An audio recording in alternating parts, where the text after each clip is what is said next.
But rarely does it happen, Aman, that a batsman retires at 95. Why did Mr. Arun Goel recuse himself?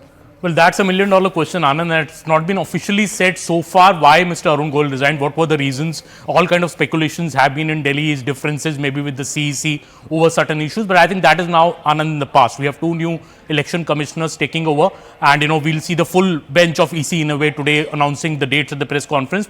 From the point where taking off from Pallavi about Bengal, I think the BJP would be closely looking at the schedule in the aspect that does UP and Bengal vote in 7 phases as in 2019? I think the BJP would want that, because these are the 2 states which are very, very key to the BJP's growth from 303 to the target of 370 they are hoping. BJP got about 64 seats in UP the last time, and it got 18 seats in West Bengal.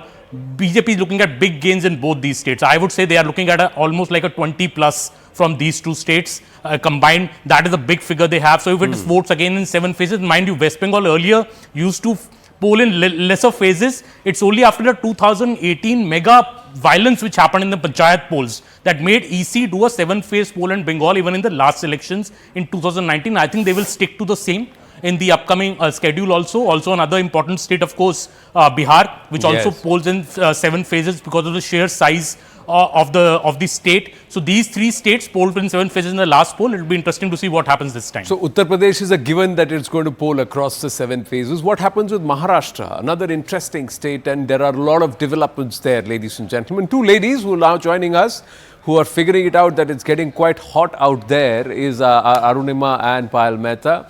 Payal, what's the source within the source telling you as far as the poll dates are concerned? Are you calling dibs on how many phases and when is the first phase of polling going to be? What's going to be the date? It's got to be 30 days from today at least, isn't it? Well, last time around when the elections were announced, it was on the 11th of March, and the voting, I think, took place in the 2nd week of April as well. I do not want to stand here and speculate anything. I don't want to get into trouble with the Election Commission at all, because we've seen several instances like this in the past.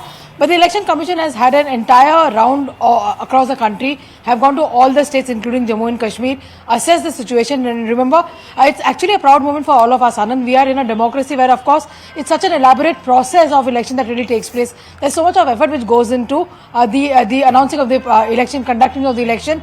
So obviously a lot of credit for that must go to the Election Commission, even though the Election Commission more than often is at the receiving end of the opposition ire. But having said that, we'll have to expect and see what really pans out.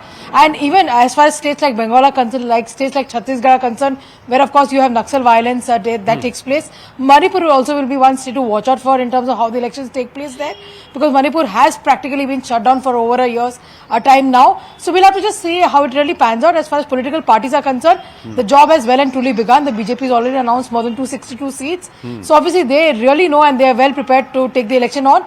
And probably the BJP will tell you that they already, after the elections take place in 2024, they would have already started preparing for 2029 within a couple of months. That's the kind of well-oiled machinery that the BJP unit comes up with. Right. You're still not telling us what are the dates that you are likely saying that will be the first phase of poll, despite that smile on your face, which tells me that you've got an inkling. So you don't want to stick your neck out so far yet, Payal. We'll try and get you there in just a bit. But I don't want to get into trouble with the Election Commission by making these announcements. Arunima, the other thing is there are 4 states that are going to poll simultaneously at the Vidhan Sabha.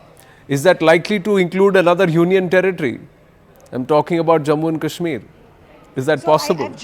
I've just learned about what the Election Commission's thinking is as far as Jammu and Kashmir is concerned. For Jammu and Kashmir, ensuring foolproof security for each of the candidates is important. If you're talking about Vidhan Sabha polls, especially in the valley, the number of candidates will be much more. So very strong reasoning that is being given to the Election Commission of India is that, first tackle the Lok Sabha polls. Jammu and Kashmir has gone through a phase of uncertainty which has just stabilized after abrogation of Article 370. So just carry on with the conducting of Lok Sabha elections where the number of candidates will be much lesser. So the burden of ensuring foolproof security while they are campaigning and going to the interiors also, especially in South Kashmir, which was once a hotbed of terror, that seems to be a more practical decision. If that is accepted, then in all likelihood, assembly polls in Jammu and Kashmir would have to, wait a little longer, because once all the paramilitary forces are free from their Lok Sabha duties, there will be more forces available at the disposal of Election Commission of India, and therefore it might be in a better position to ensure foolproof foolproof security for assembly elections.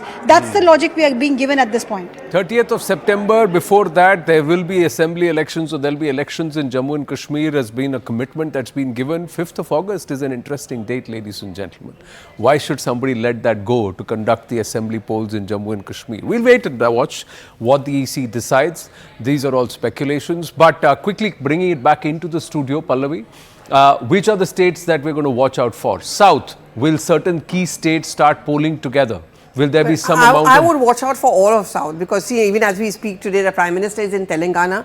He's also going to be in Karnataka. He's going to Kalburgi, which is the bastion in a sense of Mallikarjun Kharge, the Congress president. Look at the day he's also chosen, not just a poll schedule, but today is also the day when the Congress has announced those 5 big guarantees, which is going to be the benchmark of the Congress's campaign. And the Prime Minister goes to the Kharge's area, OBC plus the Dalit population in substantial amount. I mean, lots happening actually. Bharat Jodo Nyaya Yatra's last day today. Rahul Gandhi talking about caste census. So all of this makes it a very newsy day for many reasons. And therefore, I will watch out for South, because it's very interesting that, you know, people think that why is the BJP spending so much of time down south? Why is the Prime Minister going there? But I guess that's the BJP style.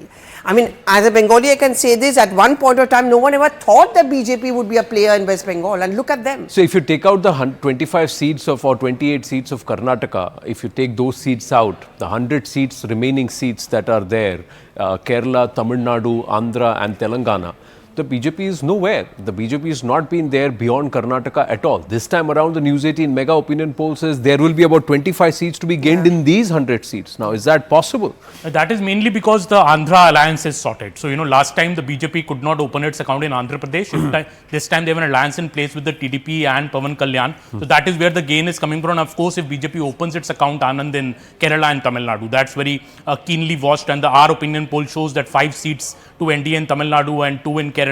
That is a big news for BJP if that happens. And of course, the southern states, Anand, usually poll in one phase. So except Karnataka, all other states, and they poll early also. So we'll maybe see, that is why the PM's focus in the South India. Maybe that is also because if the schedule is like 2019, the southern states will poll first. So obviously the BJP will put in more efforts there. Just one point about Kashmir that you said, what I have learned from my sources, that in Kashmir, presently the calculation is that about 650 companies are required for a Lok Sabha election in Kashmir. But if you win assembly election together, even more than that 650 companies would be required independently for an assembly election. Right. That's a huge number of strength required.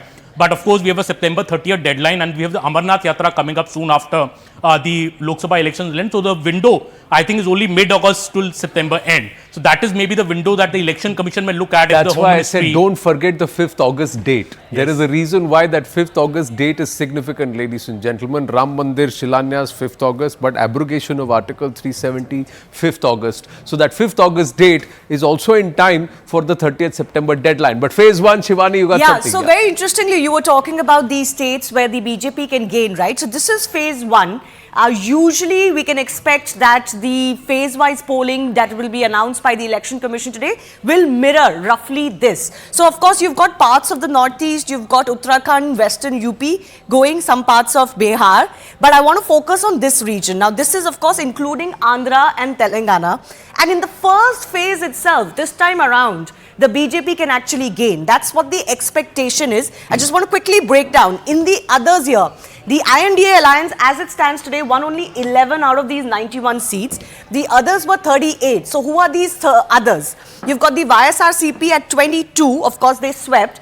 It's not likely to be the case this time around. You've got BRS, which is also coming down. But the BJD, the BSP, now BSP is not with the INDIA.